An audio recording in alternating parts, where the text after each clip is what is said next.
When you're on your own in that cell, what were you thinking? It's a long time to self-reflect, right? It certainly is.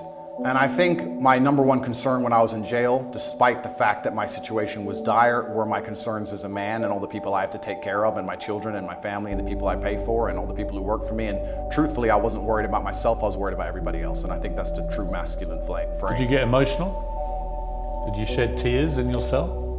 I'm an emotional man. I think men are hyper emotional. We just have to control it.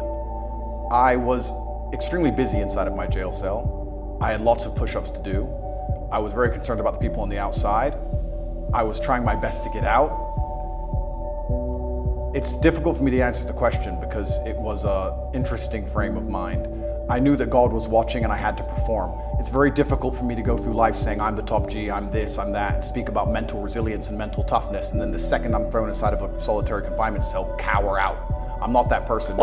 There's some other people who talk about mental toughness and want to give advice, and when bad things happen to them, they end up addicted to prescription drugs. I'm not a coward and I'm not a liar. No, but it would be perfectly natural to be emotional in that sscenario, and there's no shame in admitting that.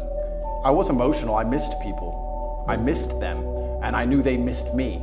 So I felt a strong sense of missing. But you cried. There were tears that ran down my face, but I did not cry. I mean, that's crying. I would disagree.